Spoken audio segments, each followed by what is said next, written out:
Kardeşler, abiler, ablalar, yeni videoya hepiniz hoş geldiniz. Bu bölümde Pakistan'ın Peşavar adındaki bir kentindeyiz.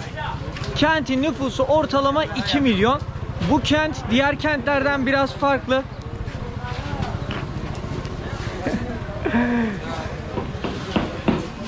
Çünkü bu şehir Afganistan sınırına çok yakın. Genellikle şehrin nüfusunun büyük bölümünü Peştular oluşturuyor. Gün ise bu şehri gezeceğiz. Kültürlerini öğrenmeye çalışacağız. İnsanların giyim tarzı biraz daha değişik burada. Yemekler değişik vesaire. Hadi gidelim görelim. Selamünaleyküm.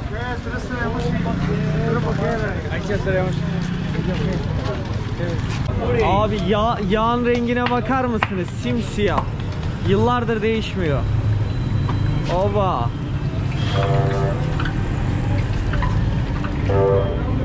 Buradan çıkan pratayı abi burada helva. This is right. Helva yapıyorlar böyle. Hop bak şimdi.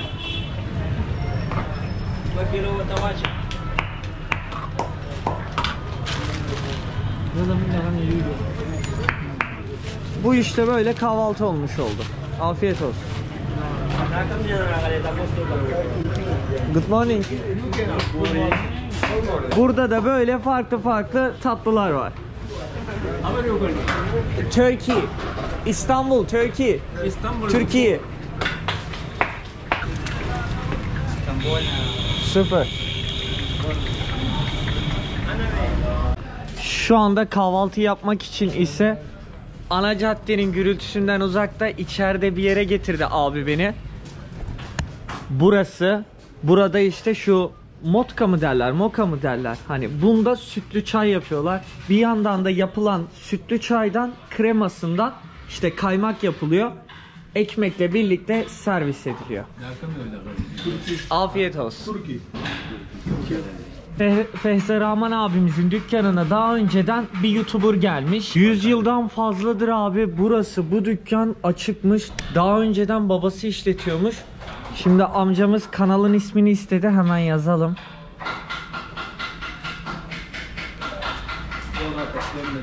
This is. Yeah, my channel name. Berko. Yeah. Turkey. Turkey, Istanbul. Selamünaleyküm. Thank you so much.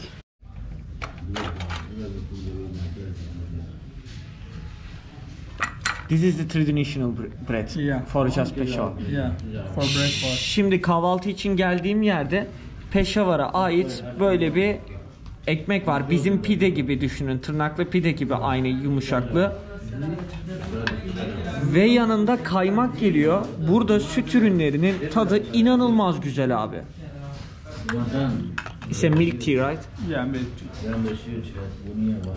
Yanında böyle bir de süt çayı geliyor tabi.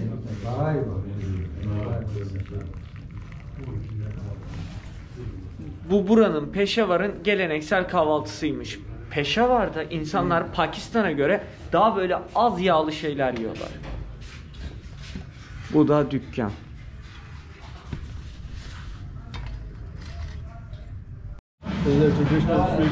Burada da bak mesela böyle bir adında bir tatlı yapıyorlar. Çıtır çıtır bir tatlı. Selamünaleyküm. Burada abimiz kızartıyor.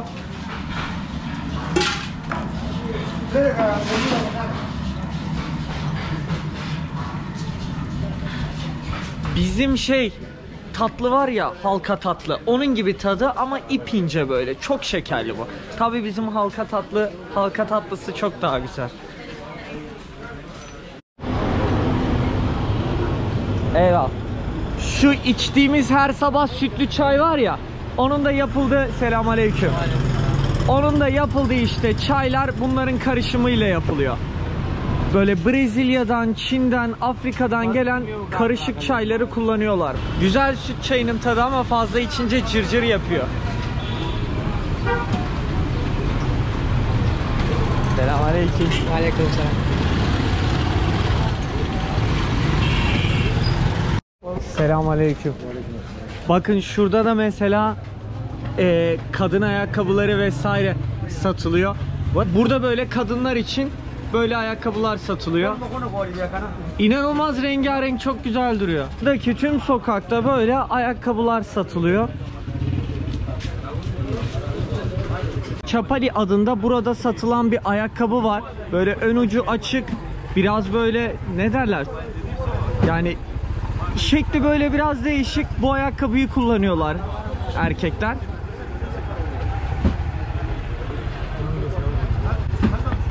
Hop hop, Allah, pardon. Sorry ya. Sorry. Thank you so much. Allah, abinin ayakkabılarını düşürdük ama adam geliyor, hiç şey yapmıyor bile. Yeah, these shorts are for Dostlar, Pakistan'daki tüm sıcak şehirlerde her yerde kartallar var. Bakın şuraya abi de tabelayı asmış.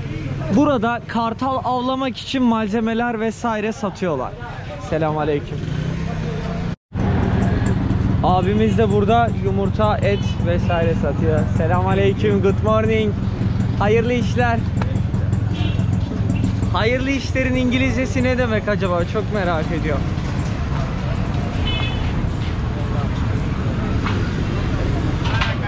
Vay, selamünaleyküm. Aleykümselam. Kawa. You say come and take.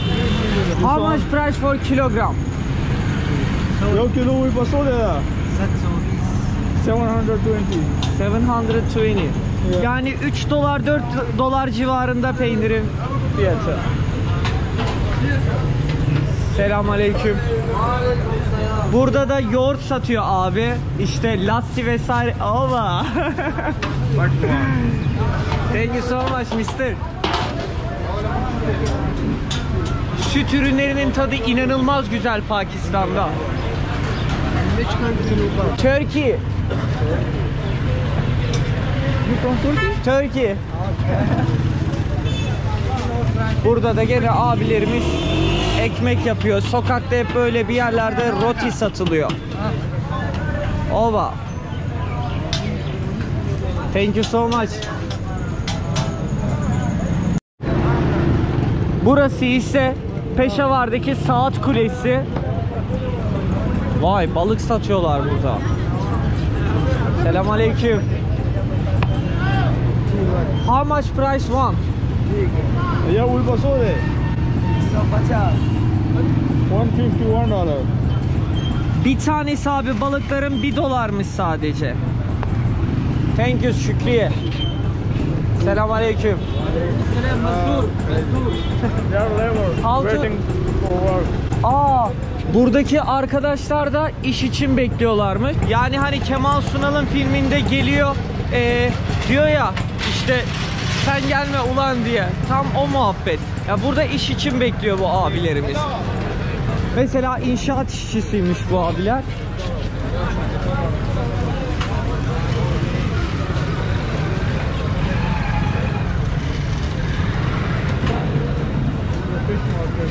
O. Bu kısımda tamamen böyle balık pazarı uzayıp gidiyor.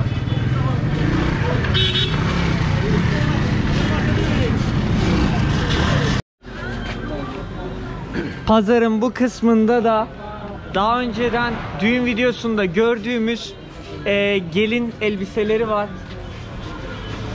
Mesela bunlar. Mesela şuradakiler. Burada kumaştan bir şey işlemek vesaire ya kıymet.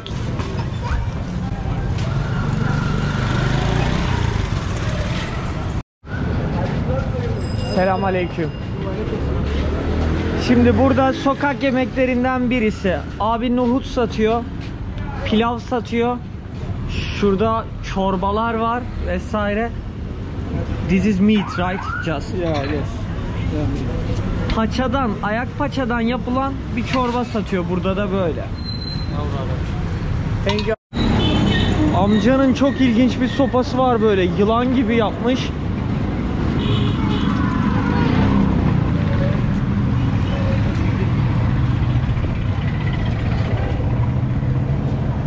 Kuru fasulyeden bir şey yapıyorlar burada. Potato. Bu da acılı, üstüne limon sıktıkları bir patatesmiş. Selamünaleyküm. Sağ ol. What is this abi? Çorba. Çorba. Aa, tamam, nohut çorba. Thank you so much. Her sokak, her dükkan farklı bir yemek satıyor. Ben de bakmadan edemiyorum.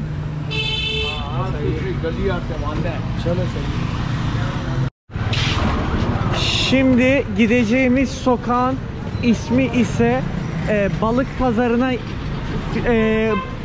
kuş pazarına gideceğiz. Kuşları göreceğiz. Bak burada da like us. Meatball, köfte. Chickpeas, beans, vegetables. Okay. Bunda vegetable bir şeyler satıyormuş. İran'da da vardı bu. It was same in Iran. Iran people eat this. Yumurtayla köfte var burada da. Değişik. Thank you.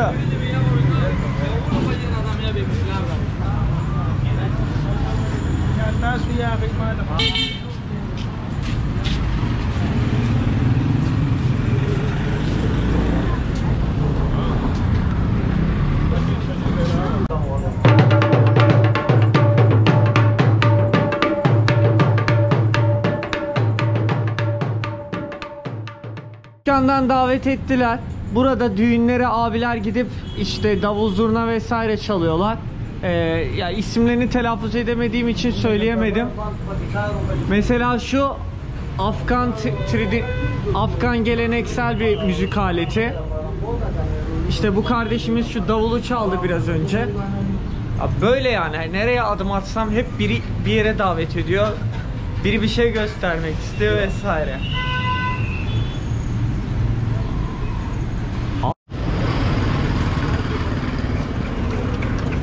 Abi ülkedeki tüm şehir böyle.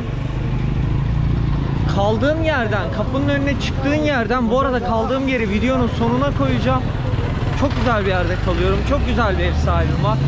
Kaldığın yerden tut ki havalimanına kadar, şehrin çıkışına kadar her yer kocaman bir pazar.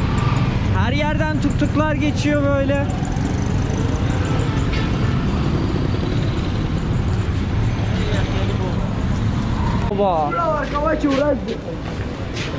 Şehrin ortasından nehir geçtiği için her yerde balık vesaire pişirip satıyorlar. Thank you.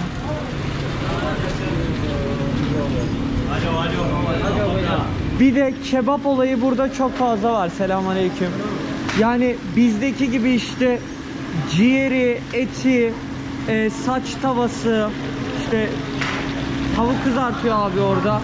Peşavar'da her yerde kebap olayı var burada. Yani acı yemiyorlar ama daha tuzlu şeyler tüketiyorlar. Bak abi burada mesela hamburger pişiriyor. Selamünaleyküm.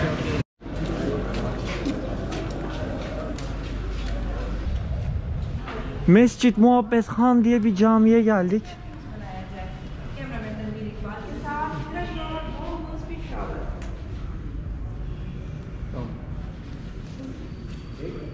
...250-300 yıllık bir cami burası. Camideki işlemelere baksanıza.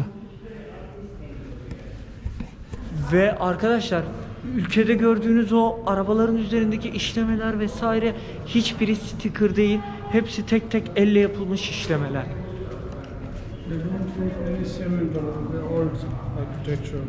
All is handmade, right? Yeah, handmade. Really? Peşavar, Pakistan'ın en fazla... Peşavar, Pakistan... आ जाए हमारे साथ 2-3 बातें कर लें उसके बाद They told me. Okay. Selamünaleyküm. इसकी इंजेक्शन बना लेना.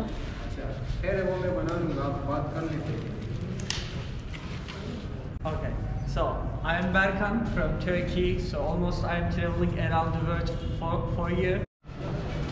Haberlere çıktık biraz önce. İzlersiniz artık. Pakistan abi, Pakistan'ın Peşavar kenti. Burası tüm Pakistan genelinde yani en yoğun dini şehir diyebiliriz burası için.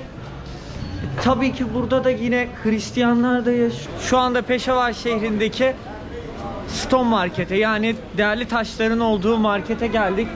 Bu sokak böyle tamamen değerli taşlar satıyorlar. Afganistan'da ve Pakistan'da böyle değerli taşlar çıkıyor. Görelim bakalım. Selamünaleyküm. Hello, my friend. How are you? Yaxshi? Yaxshi. Yaxshi? Turkish? Turkey. Oba. Selamünaleyküm. Selamünaleyküm. Selamünaleyküm. Allah razı olsun. Of course, I can speak English. I can speak Uzbek like a little bit, not Uzbekçe danışabiliyor musun? not too much. Okay. My language is Farsi. Okay. So Iran, I have been Uzbekistan. Uzbekistan, Yeah, Uzbekistan is beautiful country. Uzbekistan, Afghan Uzbekistan, the same language. Turkish also same. Maybe little bit. Mazeri Sharif is same. Yeah. Mazda have like our language. Oh really? Okay. Abi, where coming these stones? From The stone? Afghanistan. From Afghanistan. Yes. Which one is most expensive? And which one I have expensive? This lapis. Lepels. Can I see? But Not here. what is it? A big market. There's another more expensive, like emerald, Okay. like ruby. How much diamond. price? But I don't know about the emerald price. Şuradaki taşların güzelliğine baksanıza ya. All is nature, right? Yes. Hepsi doğal böyle çıkıyor. Sadece yontuyorlar taşları böyle. Şu da çok güzel duruyor. For example, geriye kalan taşların hepsi Afganistan'dan geliyor buraya. This all from Afghanistan.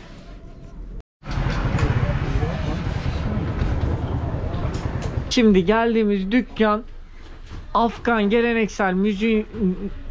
geleneksel müziğinde kullanılan robab adında bir enstrümanın yapıldığı yere geldik. Abimiz robab yapıyor. How many days he is making one robab? One week. Bir hafta içerisinde bir tane robabı yapabiliyormuş. How about price for a robab basically? Starting price it is 10,000 Shurushi. Okay. Simple rabab. Okay, simple one. Thank you so much, abi. Sir, will you check our? Wow, thank you so much. Will you check the green tea or black tea? Thank you so much. Really, thank you so much. Bu da hafız. Safed mi şey? Yalla Herkes böyle çay diyor. Yemek diyorlar sonra. Let's go back. Ya, let's go back abi. Güle güle güzel insan. Selamünaleyküm. Dostlar, şehir gezisi böyleydi. Şimdi kaldığım yeri göstereceğim. Burası benim kaldığım yer. Kocaman böyle duvarları var. Abi kapıya bak. Kapı benden 4 tane. Burası bahçe. How's it going? All is good. Hello, welcome. Selamünaleyküm. You went nearby or some far away? I was in the some bazaar, visit bazaar to go to the down and then for a he say traditional some breakfast here like a cream milk bread something and we was in the bazaar. I ate your breakfast. Enjoy it. Yeah. In the morning I don't eat anything. Okay. But this time I ate it. Okay. Şimdi sizi Mr. Kayışar'la tanıştıracağım. Kendisi Couchsurfing'den benim ev sahibi. So, how is going? How are you? I am fine and happy to have you at my home. Thank you so much. The first man from Turkey, and it is a memorable time for me. Thank you so much. Mr. Kayışar, how old are you? I am 64. 64 years old. How many years you totally use Couchsurfing? I was 55. I mean 9 or 10 years. Okay. When I joined Couchsurfing, I was 54 years old. MashaAllah. So you think how many foreigners is came your house totally? Let's About have a sit. yeah, About maybe 75. 75 foreigner Yes. come your house. Yeah. Okay, I'm the first Turk. Yes, the first, and I'm proud to have you. Thank you so much. I had a really great time. Abi ben yaklaşık 3 gündür falan bu evdeyim. İnanılmaz güzel insanlar. İnanılmaz eğleniyorum. Şimdi kaldığım odayı vesaire göstereceğim. What you wanna say for a Turkish people to visit Pakistan? I would love to have Turkish people, even they can come with their children, with their family. They are our brothers. Thank you so much. And totally is Pakistan is really safe. Really safe. Believe me you guys, is a really safe. So I will show them now if it's possible around garden. Yeah, our cow my and cow. Cow is my- very, because you see my cow, many foreigners know my cow because they had yogurt and milk and cream Yeah, from right. this cow. Right, every morning, every night we eat this yoğurt. Şimdi her akşam yediğimiz yoğurdun, kaymağın vesaire yapıldığı amcamızın bahçesini göstereceğiz. Durum şöyle özetle. Bizim ülkemizdeki, çok özür dilerim, genelleme yapmak istemiyorum. 55, 60, 65 yaşlarındaki bazı dayılar böyle hani gençleri durdurup şey diyorlar ya, çıkar şu cebindeki telefonu vesaire diye.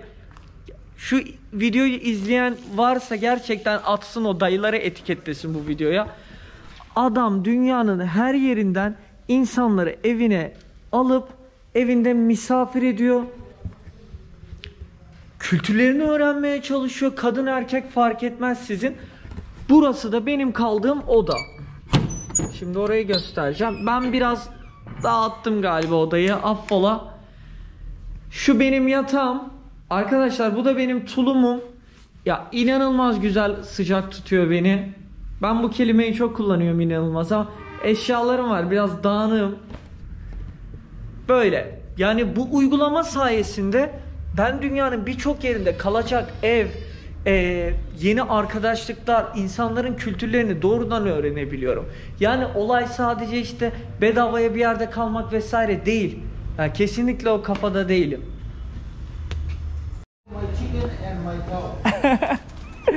Burada inekleri var. Burada tavukları var böyle. Ev inanılmaz çok büyük. Yani yeri geldi mesela bu uygulamadan çatısı olmayan yerde kaldım. Yeri geldi şato gibi yerde kaldım. Burada da tavukları var. Her sabah yumurtasını yediğimiz.